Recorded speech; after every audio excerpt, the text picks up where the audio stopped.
Welcome to Critical Matters, a sound podcast covering a broad range of topics related to the practice of intensive care medicine. Sound provides comprehensive critical care programs to hospitals across the country. To learn more about our programs and career opportunities, visit www.soundphysicians.com. And now, your host, Dr. Sergio Zanotti. In today's episode of the podcast, we will discuss the management of seizures in intensive care unit. Our guest is Dr. Brandon Foreman, an internist and neurologist with fellowship training in epilepsy and neurocritical care. Dr. Foreman is an Associate Professor of Neurology at the University of Cincinnati Medical College. He is the Associate Director for Neurocritical Care Research. He's an excellent clinician, researcher, and educator who focuses on clinical neurophysiology and neurocritical care. Brandon, welcome to Critical Matters. Thank you so much, Sergio. I appreciate you having me on. So I would like to start with a general question of why you think that clinicians working in maybe non-neurocritical care ICUs should care about this topic of managing seizures. That's a great question. I think it falls off the radar sometimes because we deal with so many other things and so many other problems. But I think two things come to play. One is this is actually something, and we'll talk about this, that's extraordinarily common. And I think we miss it if we don't think about it. And the second reason is that this kind of thing is something that often is a black box for us. It's something that we might be uncomfortable with, unfamiliar with, trying to work with our neurology partners on this and feel like, I'm not sure what you're doing, why you're doing this, and what this means. And so I think kind of uncovering that, open the black box a little bit, actually helps us to feel more comfortable with that initial management and trying to get things under control when we start seeing seizures in those patients. Perfect. And you mentioned that it's more common than some people might think it is. Could you give us an overview of the epidemiology of seizures in the ICU? There's been a whole bunch of studies at this point that really point out or highlight the fact that this is something more common than we think of. And part of the reason for that is somewhere on the order of 80 to 90% of the seizures that we end up dealing with in the ICU are non-convulsive, meaning you don't really see anything clinically. It may be a patient who's got waxing and waning confusion or some periods of time where they don't seem to be as responsive as they usually are. And that's all we got. And we have to kind of think about non-convulsive seizures to diagnose them. But in those studies where conducted at centers where there's a lot of continuous EG and a lot of people who are quick to apply that, the number of people with seizures with neurological illness is somewhere on the order of about 20%. But more importantly, in the studies from mixed ICUs, medical ICUs, surgical ICUs, the number of people who are having seizures with altered mental status that's otherwise unexplained is remarkably similar or consistent. It's about 1 in 10 of your patients who are comatose or encephalopathic without another explanation. And I think that another important aspect of why this should be of great interest to a lot of our listeners who may not be in a neuro ICU or neurocritical care practice is that as we have a growth and specialization of these units, some of these commonly seen neurological issues and non-neuro pathology as a primary cause of admission might be overlooked and might be mismanaged. Right. Yeah, I think we often, get in a situation where, if we overlook this, these seizures can continue. They can go on. They can develop into something, that's refractory status epilepticus, which we'll hopefully talk about a little bit later, and ultimately the longer seizures go on, the more they end up impacting the brain, causing secondary brain injuries. And those have a lot of impact on patients' long-term recovery. Perfect. In general terms, how would you think of the main causes or categories of seizures in ICU patients? As opposed to what we know about seizures and status as they present in the ED, where more than half of those patients have a pre-existing diagnosis of epilepsy and maybe forgot a medication, maybe have a urinary tract infection. When it comes to the same disease process, seizures and status epilepticus in our ICU patients, the causes tend to be acute and symptomatic. So meaning they're stemming from something that's happening there and then, whether it's systemic inflammation in sepsis patients, for instance, who have an incidence of seizures about 1 in 10 patients, or it's a harbinger or a canary in the coal mine for something that's developing in the brain. Things like PRESS, for instance, that might develop in your post-transplant patients, right? These are warning signs that something is happening to the brain. And so usually these causes are telling us something has changed, something's going on, and there's something we need to figure out and hopefully mitigate or treat. Perfect. Let's talk about diagnosis, Brandon. I feel that a lot of times in the ICU, especially outside of the confines of a neuro ICU, when somebody has what's thought to be a seizure or convulsions, people become very reactive and people kind of jump to do something. And I think often we overlook understanding what is happening first. So could you tell us a little bit about the value of history and observation, and how you as a neurologist and neurointensivist would focus if somebody called you to the bedside for possible seizures? Yeah, this is a difficult thing because the manifestations of seizures are often really protean. So it becomes sort of a pretest probability game. I think knowing what the patient is there for, their history, but more importantly, how their exam or how their mental status has sort of been and progressed during their hospital stays is incredibly important. Someone who comes in who's comatose from something that hasn't fully been reversed and remains comatose, there's a reason for that, and your pretest probability may be lower. Whereas in someone who maybe had a reasonable mental status and that has declined in the absence of something else going on, say your CAT scan's normal, and there's no other metabolic derangements, right? That kind of patient is somebody who you might have a much higher clinical suspicion. And there's a lot of things that are associated with the development of seizures too that might raise suspicion. So those patients who their mental status isn't quite right, you're concerned something has changed and they're, say, on cefepime, or their sodium has fallen to 125, or they've got underlying other organ dysfunction like renal dysfunction, liver dysfunction. These are all patients at high risk.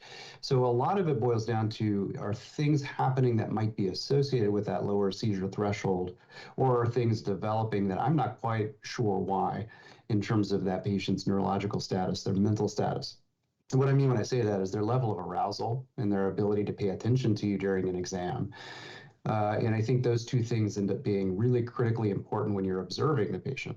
So, walking into a room and the patient is comatose, if that's new or that hasn't improved the way you would expect it to, those are people with a potentially high pretest probability. Those are the ones in the observational studies that have that high incidence of seizures. But when you sit and observe someone, you're talking with, you're examining them, and your responses from that patient or your interaction with that patient change during the course of that exam, where they're not responding as well to you, and then suddenly they're able to again, or you get the history from your bedside nurse, your staff, those again are patients who you have to have a sort of lower threshold to do a diagnostic test and just see, is there something there that we can treat? Because seizures are imminently treatable, and as a treatable cause for encephalopathy, as a treatable cause for coma potentially, that's a really powerful thing that gives us the ability to make an intervention and a difference in that patient.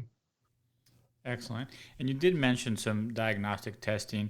Could you just give us a little bit of an overview of how you would approach a patient who has new onset seizures in terms of laboratory and imaging, and then we can maybe dive a little bit deeper into the EEG and its role in the ICU? The first thing to, I think about when you've got someone who potentially is having seizures, or if they're clinically having a seizure in front of you, certainly, is why. There's always, again, most seizures in the ICU are going to be acute, provoked, or symptomatic seizures. So the question becomes, okay, why is this patient seizing in front of me? Oftentimes it's important to get laboratory studies and first and foremost get that finger stick blood glucose. That's a common abnormality in a lot of our patients, especially those on insulin. Maybe they've got an AKI and now they're just not processing their insulin as well, such that they now have hypoglycemia, right? So get the finger stick blood glucose very quickly, and then move on to getting your routine labs. And by that, I mean things like your metabolic panel, right? Sodium is a common cause of lowered seizure threshold when it's super low.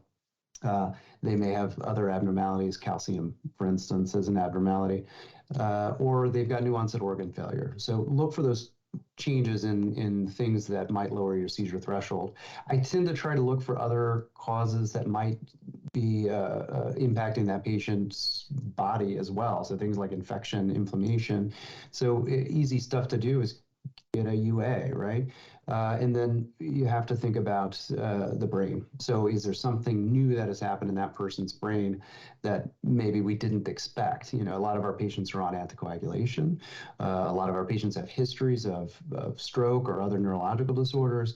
So there's a lot of risk there for many of these patients. In other words, so oftentimes, we'll send labs, of course, up front, and then we'll often send them down for a diagnostic image. And a CT of the brain will tell you a lot and give you some reassurance that there's not, an acute hemorrhage or something, but gives you that starting block to say, okay, if I don't see anything, we definitely need to move on to an electrophysiologic test looking for those seizures in particular.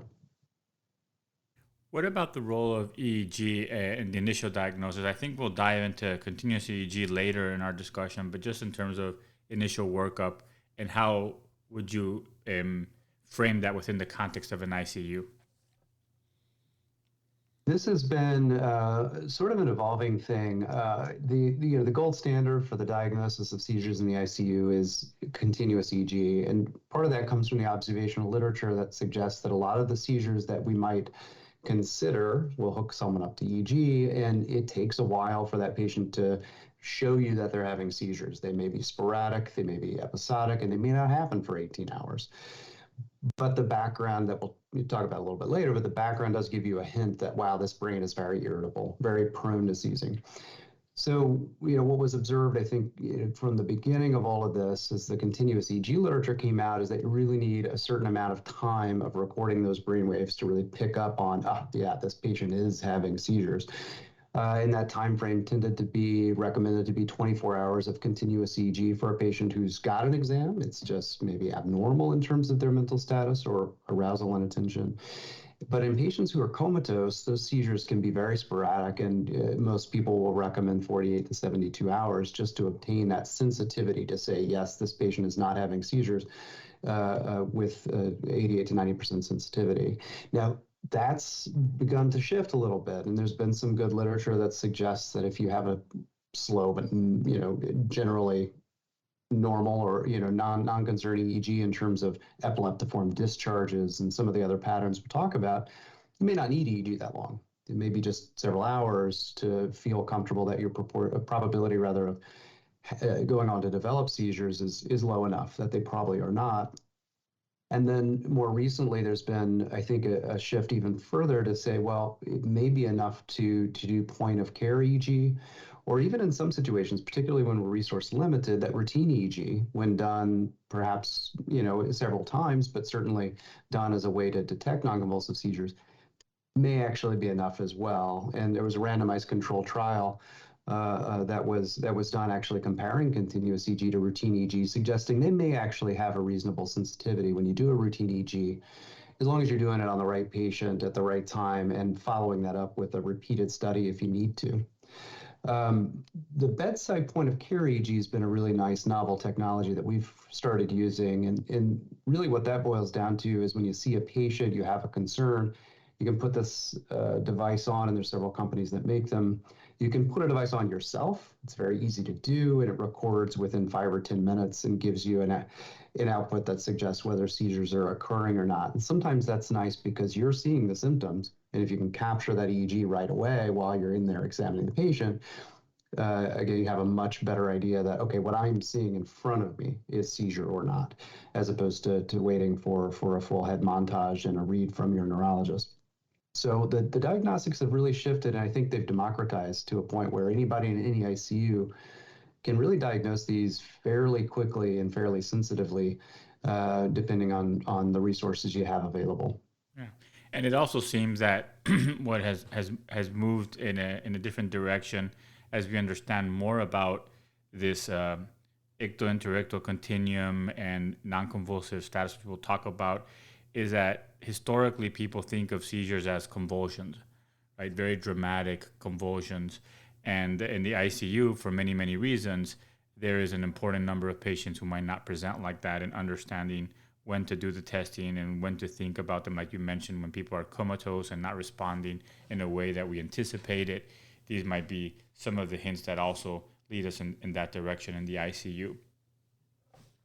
Right. I think having I think having that lower threshold to say, maybe these are seizures, just that thought of these could be. I think that being in your mind is a really important step to being able to diagnose these. You have to think about them if you want to diagnose them. And so it's important to keep that in your mind, especially in those patients who they're just not acting the way you want them to act. They're not waking up when you want them to wake up or as you expect them to wake up, or they're way deeper than you expect them to be based on what you know about that disease process or other patients that you've taken care of. So keeping it in mind, the front of your mind, I think is a really important step to diagnosing these seizures. And in terms of differential diagnosis, I know there's a lot of people talk about non-epileptic events. In the ICU, psychogenic seizures are probably less likely just because of the patient population. I'm sure that's a big part of what you evaluate outside of the ICU as a neurologist. But in the ICU, what would be among the differential diagnoses that you would be thinking of? The problem or the difficulty with non-convulsive seizures is that many of them are related to underlying toxic metabolic encephalopathies. And I say that word knowing it's sort of a vague word we neurologists like to use, but I don't think anyone else likes to hear. But what I'm referring to there ultimately is the stuff that often impacts mental status. So I mentioned things like hyponatremia might precipitate seizures, but in the same token, they also precipitate an encephalopathy or an alteration in someone's level of arousal or attention. And so that overlap gives you a pretty broad differential to these folks. And I think that's where kind of starting the process by saying, I think this is what we're seeing. I think this could be seizures. And initiating that very first diagnostic workup with a pretty broad differential in mind, getting labs, getting a CT, moving to an EG when you can, kind of covers that spectrum to give you the idea of, well, here are the things that could be impacting their mental status. Now here's our definitive test to show whether they are doing that because in part seizures are present, or whether they're doing that on their own as just a background encephalopathy. Perfect. Let's talk about treatment, Brandon. And my first question regarding treatment is, do all seizures in the ICU require anti-epileptic drug therapy? In general, probably.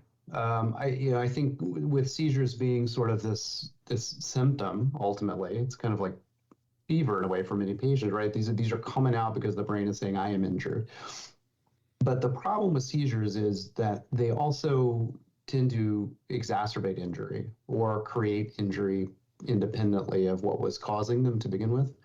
And there's been a lot of really good literature that looking at seizures in the brain in conjunction with other physiology, they are really impacting those neurons by outstripping their supply and demand matching. They're creating so much metabolic demand in those regions that are seizing.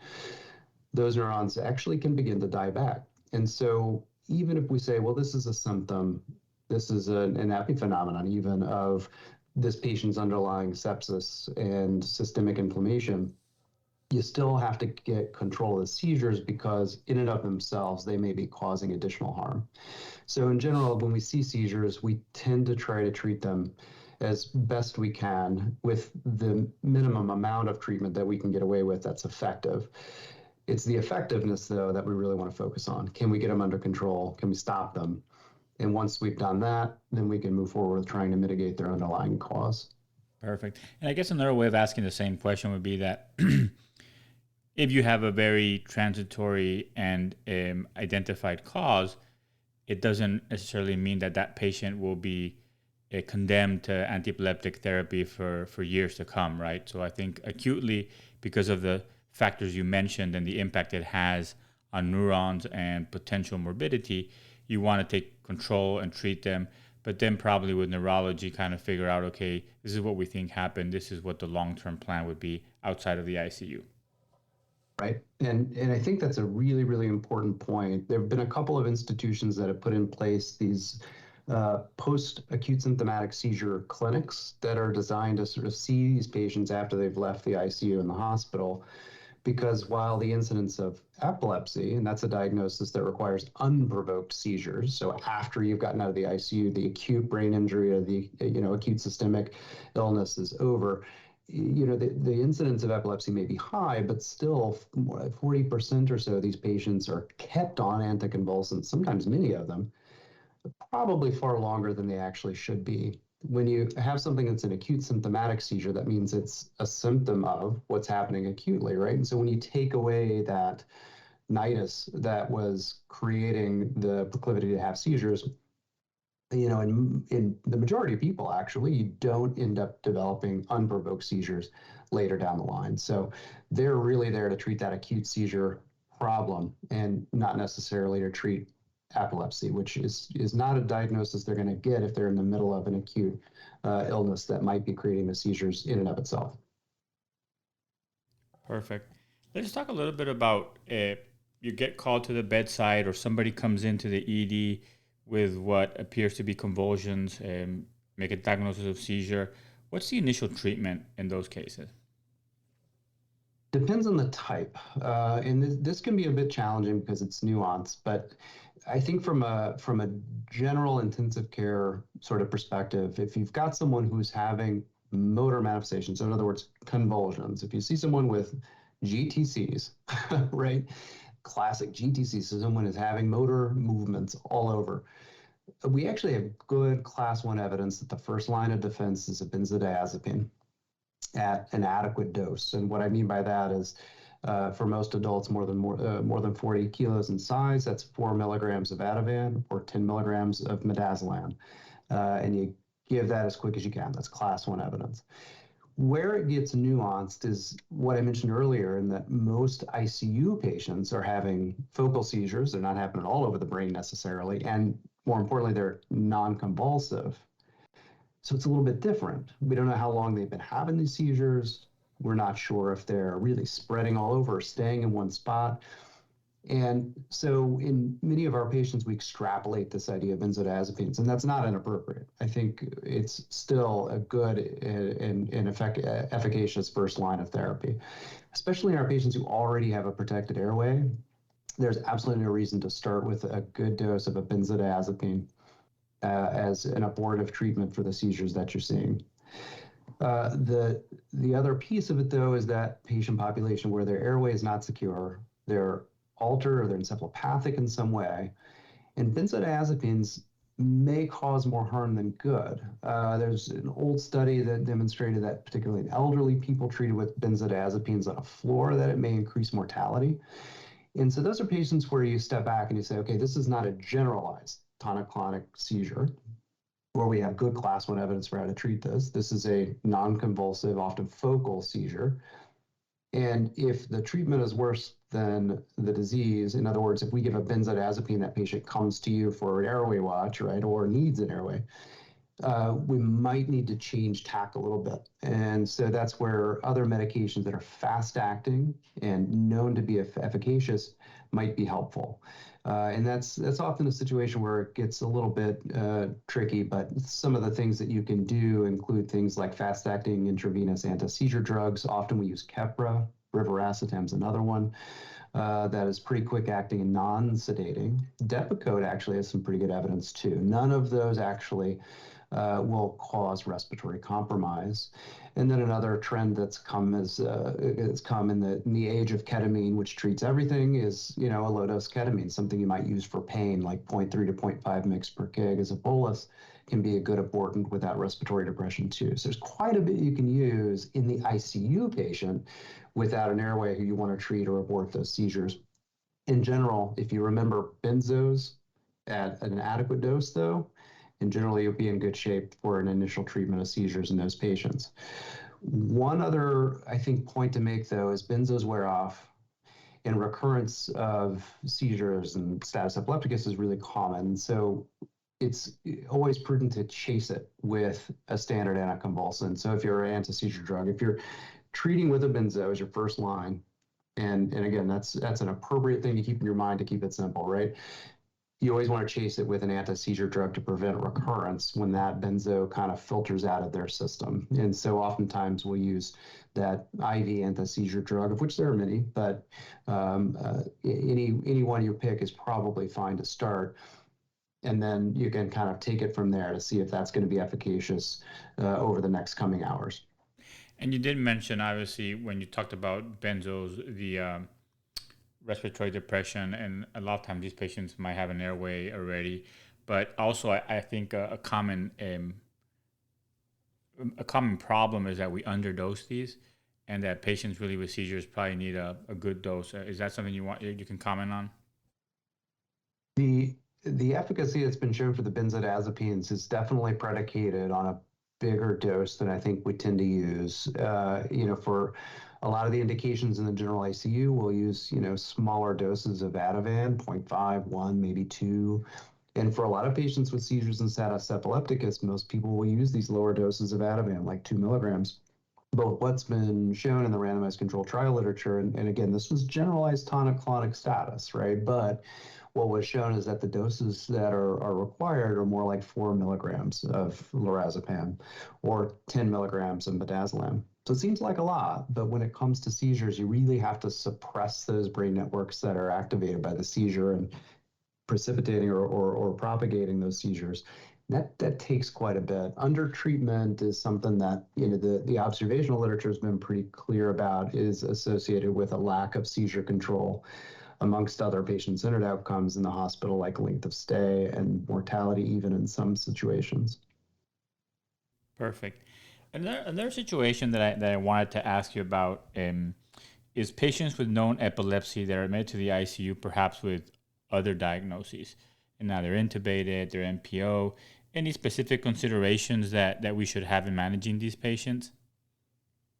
The thing that I come across probably the most is the patient who's in the ED and they have epilepsy and they're on meds, and they have to stay in the ED because we just don't have beds. And hopefully you guys don't have to deal with that, but I'm sure everyone does. And so they might get intubated, they're sick, they're waiting on that bed, and they just don't get their meds. And that's a problem. Those people develop their epilepsy, their seizures, and often they can become refractory and develop into status epilepticus. And so the biggest thing is to keep these epilepsy patients on the drugs they're on if you can. That may require placing enteral access and giving them the drugs. Even if they're someone who you might not otherwise feed. Such as if they're on high doses of levophed, they still need the drugs. That's really, really important. And if they do develop seizures, often optimizing the drugs they're already on makes an easy decision. If they're already on, say, phenytoin, and it's worked for them for years, even though I'm not a big fan of phenytoin in the acute seizure setting, that's a nice tool to use. You can optimize those levels or optimize that dose. When it comes to giving them, I think new drugs, then it becomes a little bit more challenging. But a lot of our IV anti-seizure drugs have been made in such a way that they actually don't interact all that much. Our newer anti-seizure drugs that are intravenous, things like Keppra, lacosamide, and brivaracetam, these kind of medications tend to be pretty easy to add on top of the seizure drugs that patients might be on, even the complicated ones in refractory epilepsy patients. But getting their drugs to them on time and avoiding that break, that delay that often will lower their seizure threshold, that is just the most crucial thing you can do. Perfect. Let's talk a little bit about status. We did mention it earlier. And could you just define for us, Brandon, what is status epilepticus?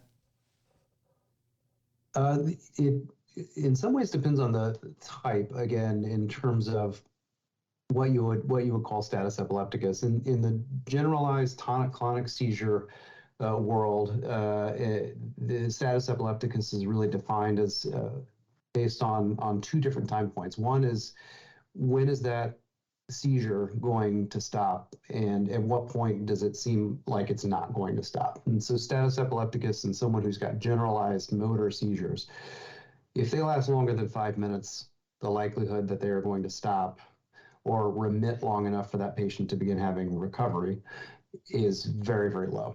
And so we define status epilepticus in that case as a seizure lasting longer than 5 minutes. In patients with focal seizures, that time extends out a little bit to 10 minutes or so of continuous or recurrent seizure activity. And then when you have a patient with non-convulsive seizures, again, this is what most of what we deal with in the ICU, what's been defined more recently, and this is in some ways based on some literature from the pediatric intensive care world, a seizure burden that is higher than 20% of your 30 or 60-minute recording would be considered status epilepticus. And again, it's just electrographic, right? So we don't see anything clinically, but more than 20% of your EEG recording with seizures, whether recurrent or continuous, would be considered status epilepticus. I think the bottom line sort of conceptually is this: if you're having a seizure and it is very unlikely to stop on its own, or recurrent seizures and they're very unlikely to stop or abate on their own, that's status epilepticus. And is there a distinction between status and refractory status epilepticus? It's sort of a derivative difference in the sense that we define it based on the response to medications. So refractory status epilepticus is those patients who have failed not only a first line, again, which tends to be a benzodiazepine, but you've given them that IV anti-seizure drug, or you've given them that bolus of whatever medication you're giving to abort seizures, and that has failed too. So if you failed a benzodiazepine in a second line, now you're in what's called refractory status epilepticus. Perfect.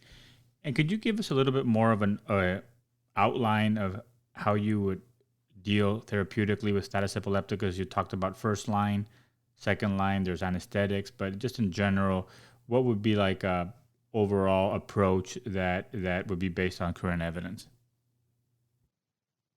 Current evidence. Where, there's evidence that's being developed, certainly, and we've got a lot of observational data, but there's still a lot of debate.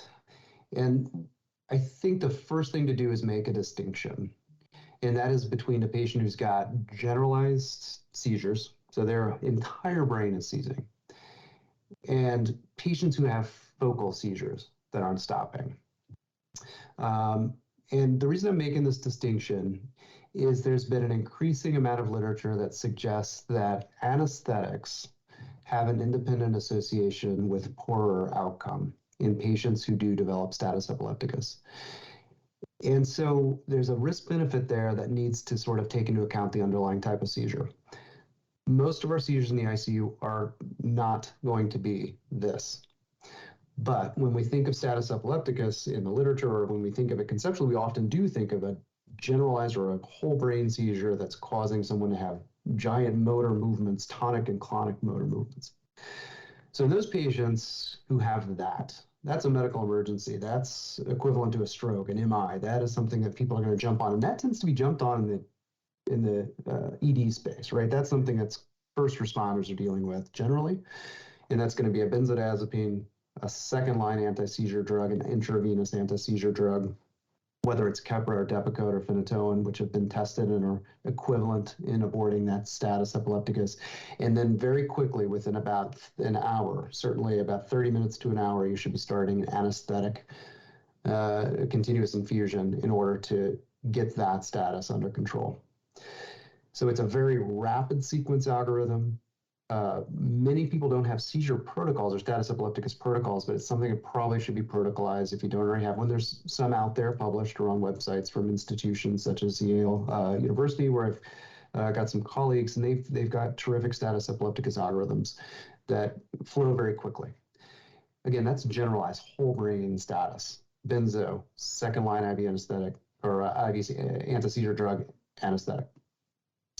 In our patients in the ICU, it's that other population. It's generally focal seizures. They may spread, but they tend to be non-convulsive as well. And when it comes to that treatment, I think you've got a little bit more time to avoid anesthetics if you can. And what I mean by that is typically we'll give an abortant, meaning usually a benzodiazepine, think benzodiazepine first. We'll give an IV anti-seizure drug, and then we've got a minute to stop and say, is this working? Take that 30 to 60 minute period. They're focal seizures. We've just given an IV anti-seizure drug. Evaluate it first. This isn't generalized tonic-clonic status. You've got the luxury of a little bit more time to see if what you gave is working. And things like IV Keppra that we use all the time, or IV levetiracetam, tend to take 30 or 45 minutes to get into the system to saturate the receptors. So you have the time to give it that time and see if it's working.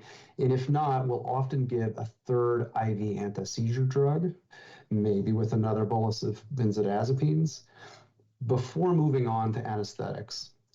And that's the patient with a protected airway, where you can ramp the stuff up pretty quickly and you want to.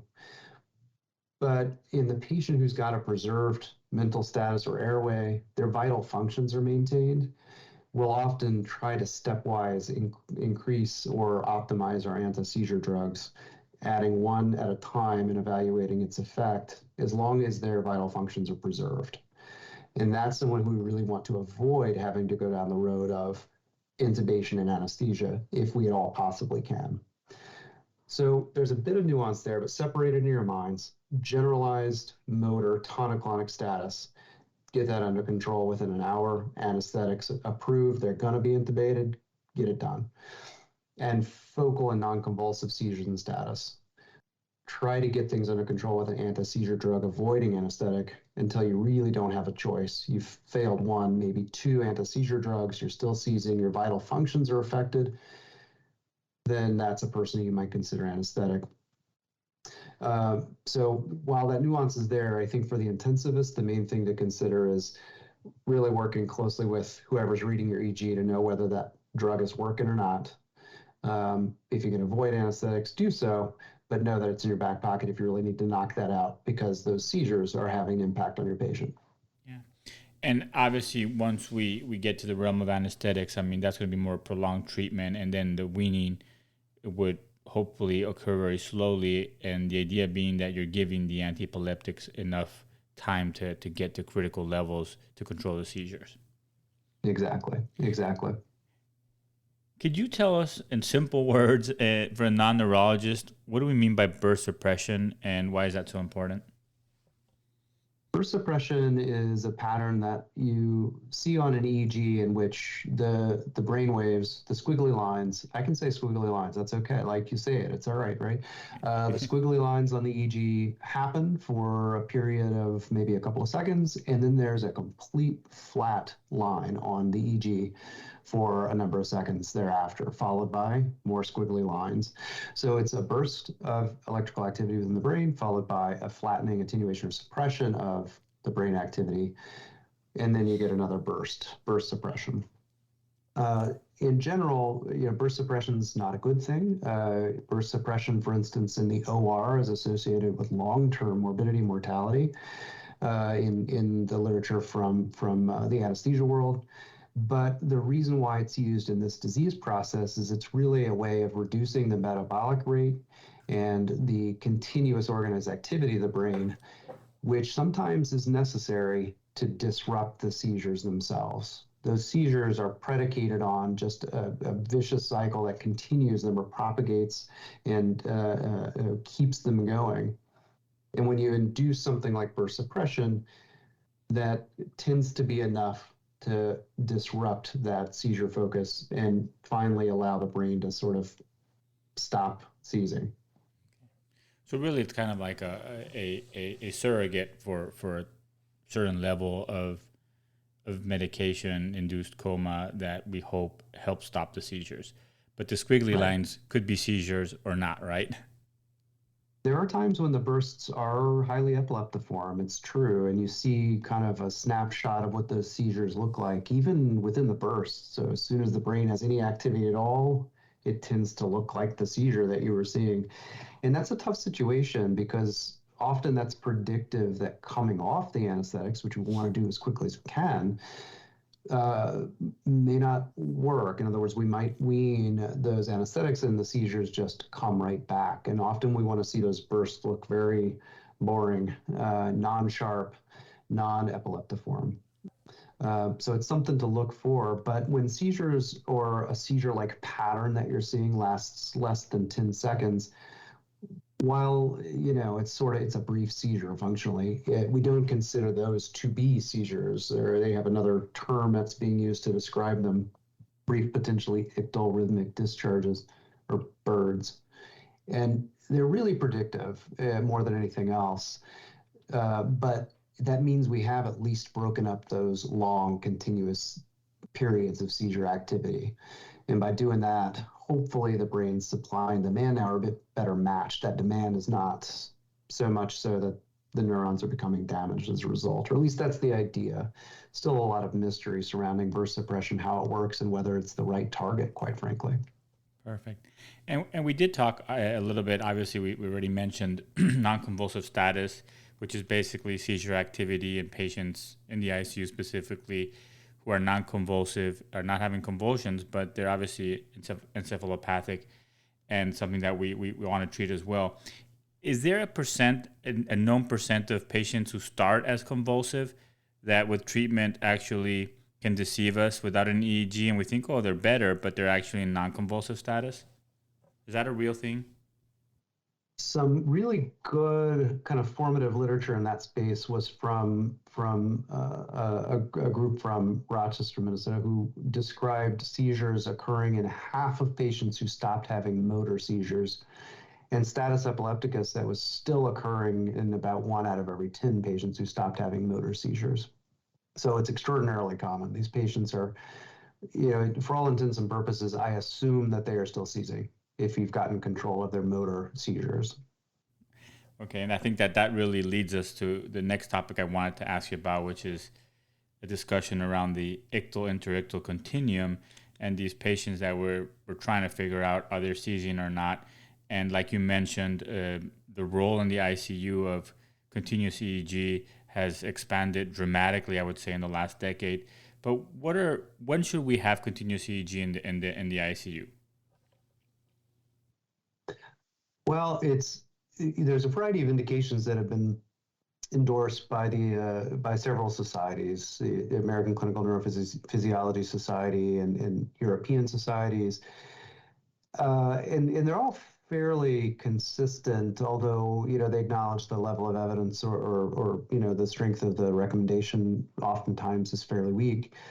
But I think there's a fair amount of consensus that patients who have a mental status that is abnormal and not explained by their exam or injury, or by their radiographic presentation or their injury is a population where you really want to get a continuous EEG. One of the recommendations specifically is to get EEG in patients who have had motor seizures and have not recovered a normal degree of mental status, kind of pursuant to what we were just talking about. And then there are other instances where, patients who have odd movements, things that you don't really quite know what you're seeing, but they're twitching, they're moving, they're jerking, they're moving their eyes in a funny way. Believe it or not, that those are things that also, are potentially indications. So if you need to see what this movement is, you really need EEG to do that. And in many cases, these patients have these things, randomly throughout a day. And so continuous EEG is helpful because you'll capture that on the video. So those seem like pretty broad indications, and they are. And I think that leaves a lot of the decision-making up to us as the intensivists to know, whether this mental status this patient is displaying is expected or not. And that's a tall order. And I tend to fall in the camp of, well, if I'm not sure, if I can get an EEG or at least do a point of care bedside EEG, I'll feel a lot more comfortable. And one of the, I guess, unintended consequences of expanding the use of EEG in the ICU is that we start finding in a lot of our patients, especially post-cardiac arrest or anoxic brain injury patients, a lot of patterns that don't look normal, right? Like these pleds, bipleds, G-pleds, and I know there's been some literature looking at these. Could you talk a little bit about, I guess those are abnormal findings that are not necessarily seizures, and what should we do about them? Oh, that's a big question. The Pandora box has been opened. All right. So we have another hour and a half on this podcast. I'm kidding. So for you intensivists in the audience, right? If you start using continuous EEG, you're going to see a whole bunch of acronyms pop up on your EEG report. And there's going to be a lot of abnormalities in the EEGs that you're looking at. And that's just a fact. These are incredibly common patterns, and they're very difficult to tease apart sometimes what they mean. And the acronyms that you tend to see are based on a standardized terminology for reading and reporting continuous EEG that's been elaborated over the last 10 years or so.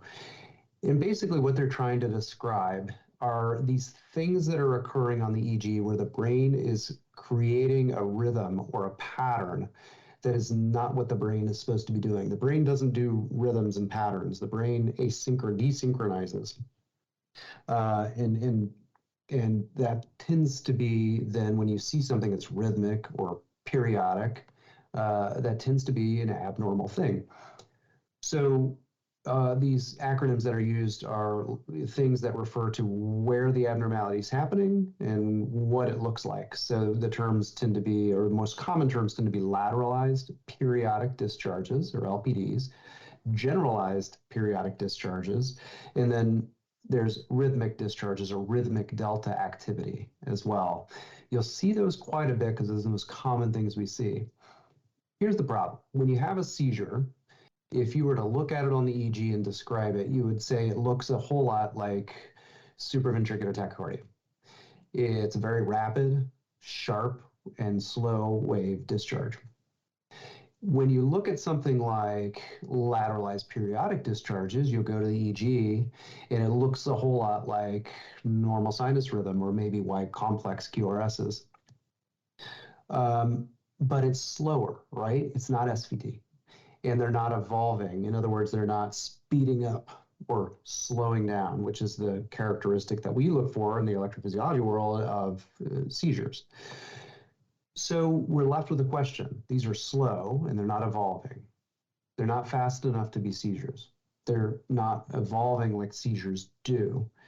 And so we're left with the question of what they mean. And the literature has been varied in terms of how it approaches this. But I think the one thing we know is that when we see these things, that is brain that is likely to or has a proclivity to seize. So it is in and of itself a warning sign. This is a patient who has a higher likelihood that they're going to have a seizure. If you were to do a routine EEG, because it's hard to get a continuous EEG at your center, for instance, and you see one of these patterns, it looks like there's QRS complexes sitting there in your squiggly lines. That's someone who you probably want to convert over to a continuous EEG based on what we were talking about before. It takes some time to have the relevant sensitivity to detect non-convulsive seizures. Those patients have a much higher incidence. Lateralized periodic discharges, for instance, if you have these epileptiform looking discharges coming from one side of the brain, right? If you were to see a QRS complex in just like one of those channels, or those banks of channels, that's a patient who has a 40% likelihood, or I should say 40% of those patients go on to develop seizures. So it's much higher than what we've been talking about, 10%, maybe 20%, depending on the population. And those are patients to watch a little bit longer. Now, the other confusion, or not confusion, I guess complexity within the literature is that there are situations in which those patterns are actually seizures in and of themselves. They're not just a pattern that says this brain is irritable and ready to seize. They're actually that brain seizing, but it's just such an injured brain that those seizures are not propagating as quickly or as robustly as you would expect from a normal brain, or a brain that's able to generate a normal seizure. And that gets really tricky. So a lot of times, from my standpoint anyway, what I want to do is test this out. I want to know, is this pattern actually seizure? In other words, is it impacting this patient's brain to the point where what I'm seeing, a patient with altered mental status or coma, is being impacted by this? And the only way to test that is by getting rid of that pattern, just like you would treat a seizure, to see if the patient gets better. And that's something that's been advocated for. We've actually studied, and you get actually a pretty robust number of patients, about 40% of patients who respond to getting rid of those abnormal discharges, and they actually get better. And that tells you that these aren't just a risk factor for seizures, but they actually may be impacting your patient. So for the intensivist, if you see it, heads up, that's someone who probably needs to be watched a little more closely, because they may develop seizures. And it's an opportunity for you to actually go in and try to treat these things like you would seizures. Give them a benzodiazepine, clean up the EEG, and then on the other side, you can see whether that patient's actually doing better, more awake, right? They shouldn't be. If you give them 2 milligrams, 5 milligrams of midazolam, that patient should be asleep on you, right? But if all of a sudden they're able to follow a command, they're able to open their eyes, their language starts to get better, maybe if they have an aphasia, whatever the case may be, whatever their symptom was, if it's improving with the benzodiazepine because you've cleared out this abnormal pattern, that may indicate they need to be treated more like seizures rather than a warning for the potential seizures that could develop. But it's very complicated. And a lot of people hate the term. A lot of people hate seeing it and not knowing what to do with it. And so if you feel that way, you're not alone. But I think thinking of it as this could be one of these two problems and being proactive about trying to test that hypothesis, could these be seizures in and of themselves, gives you the power to actually kind of figure that out, tease it apart, and know where to go from there. Yeah. And I think that the bottom line is really that there's not one size fits all, and that these require more investigation and sometimes some therapeutic trials to really see, I mean, is there an impact or not? If you treat them, like you said, and nothing happens, well, maybe that's not the route you want to go. But obviously something that we have learned over the years as we find more and more abnormalities in our patients. So thanks for helping us give some clarity on what seems to be still a very nuanced and complex topic. The other question I had regarding this topic is the new technology that's emerging for continuous EEG. You mentioned some of them, Cerebell, at point of care. Any comments on where those are headed and the role in non-neuro ICUs? I think these things that are coming out that are really designed to be put in our hands as intensivists, in our fellows residents' hands, even, you know, in the hands of the folks working in the ED. I think these are a big sea change in some sense in terms of how we are approaching this problem in a really positive way. And the reason I say that is because this, you know, from a neurology standpoint, you go down, you evaluate a patient, and then you say, here's the differential diagnosis. They could be having X, Y, Z, and seizures is one of the possibilities. Let's get an EEG. And if it's your shop, you know how that works. It may be 9 o'clock the next morning when the tech arrives. It might be 5 hours later when your techs can get there. Even in very robust epilepsy centers with continuous EEG, it still takes 2 or 3 hours to hook somebody up. And that's fast because continuous EEG takes a lot of work to glue on the electrodes properly and get things working properly. But within that 2 to 3 hour window, a lot of stuff happens. And I think that's where these technologies actually bridge a gap. They fit in the space between your exam and suspicion and differential and the diagnostic tests that you want to get to prove that hypothesis. And the importance of that is a couple of things. So one is it gives you the power to go down there, put this thing on and get an answer. And some of the technologies that are out there not only include, you know, a very user-friendly headband or head cap that can be placed by you, by your nurses, but some of them also include things like artificial intelligence algorithms that give you a readout. This is seizures. This is not likely seizures. And that's hugely important. A lot of us don't read EEG. And so it becomes really important because you can diagnose things as you're seeing the patient. So I ask the residents and fellows if they have someone who you get called about, rule out status, or we have someone in the ICU who we want to know, like right now, are they in status? Grab the Cerebell on your way to seeing the patient. That's your stethoscope. That's your reflex hammer. That's your neurological exam extended. And you can do that at the bedside while you're doing that exam. By the time you get done, you got an answer. You've been able to mark that off your differential or maybe put it higher on your differential depending on what you're seeing. So it's a really powerful thing. The other side of that coin, though, is not just getting treatment urgently and in the right patient, rather than treating a patient with drugs that shouldn't be treated with those drugs, or not treating a patient who then has seizures for the next 2 hours until you prove the point.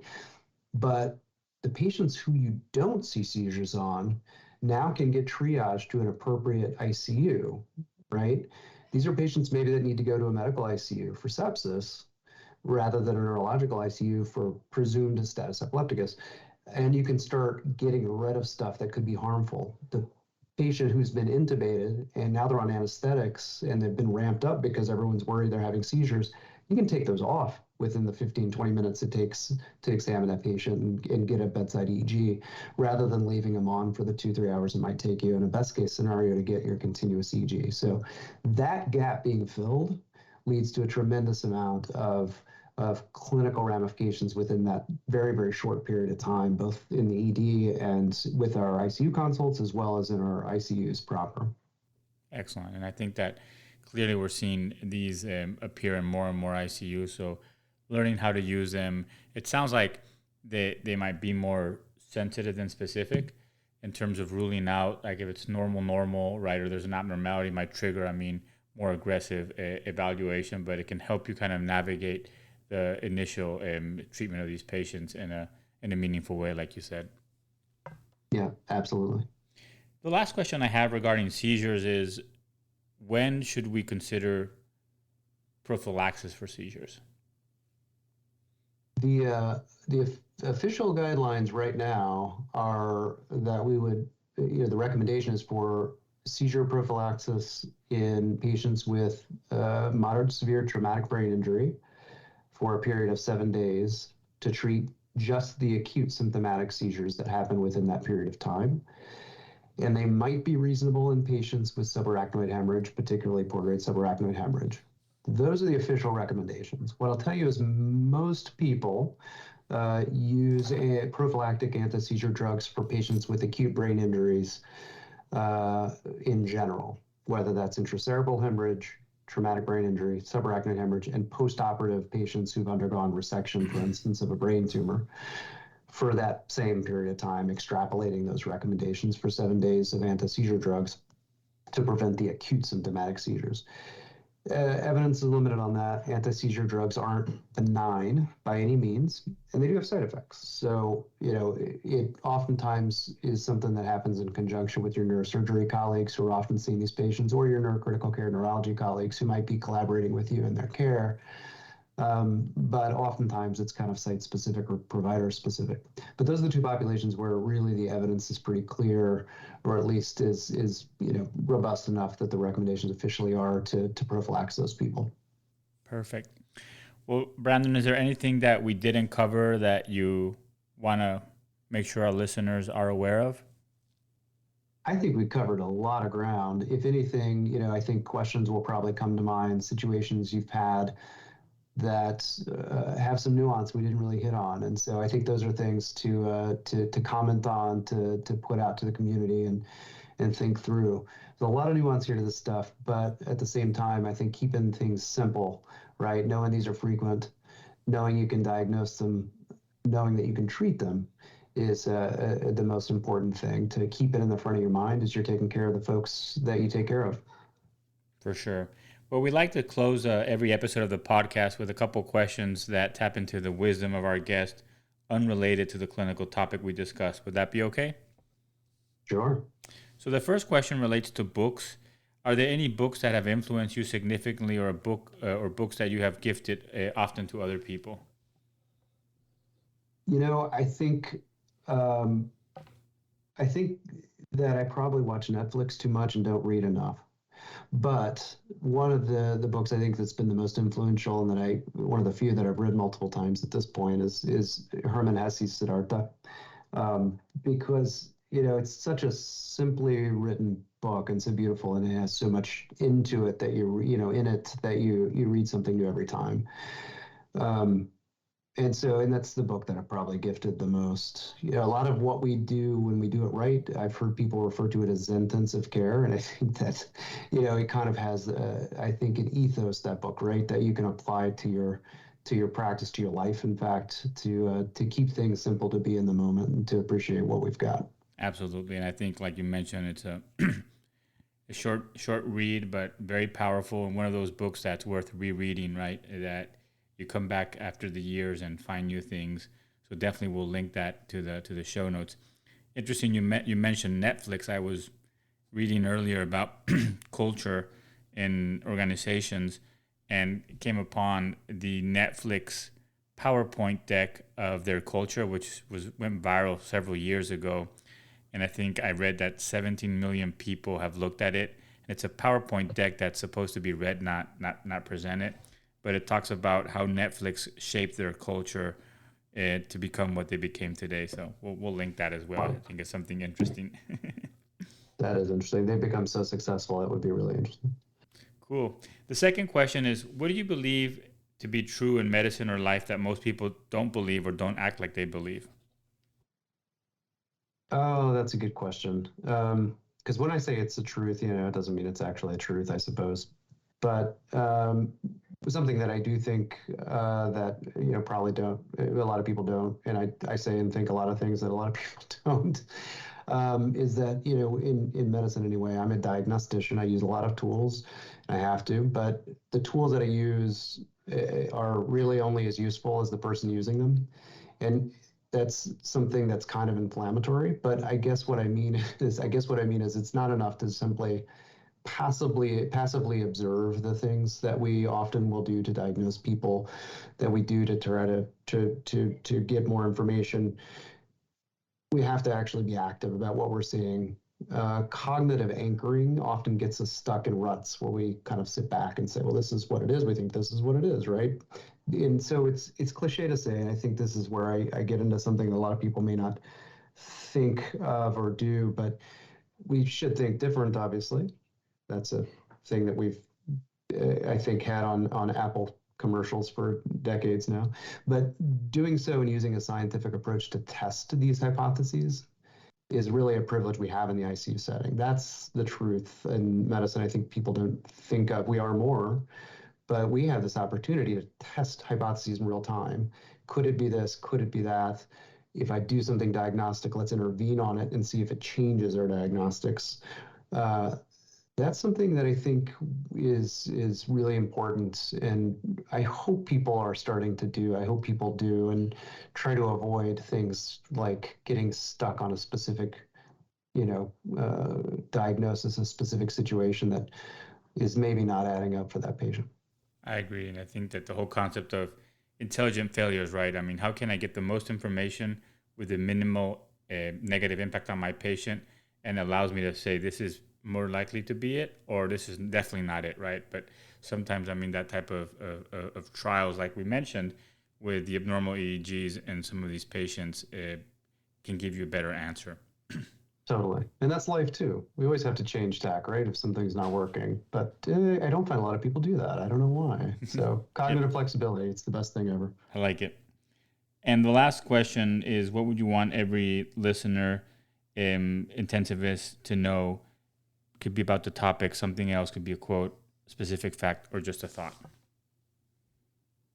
Well, as a neurointensivist, I think the thing that comes to mind when you ask that is when it comes to brain stuff, whether that's seizures and status epilepticus, of course, and all the other brain injuries we end up dealing with, the brain's a long game.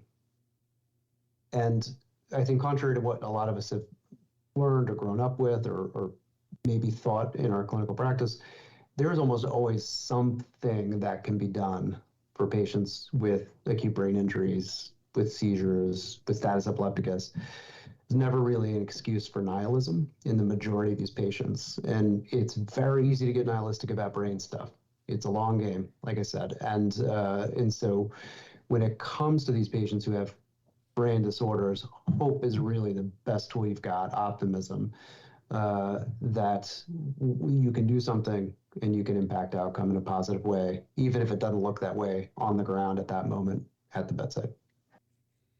Perfect. I think this is a good place to stop. Brandon, thank you so much for sharing your expertise and your time with us. I hope to have you back on the podcast to discuss other neurocritical care topics, and look forward to seeing you in person soon. I really appreciate you having me on, Sergio. Thanks so much for the opportunity. And I hope to see you soon as well. Thank you for listening to Critical Matters, a sound podcast. Make sure to subscribe to Critical Matters on Apple or Google Podcasts and share with your network. Sound's transforming the way critical care is provided in hospitals across the country. To learn more, visit www.soundphysicians.com.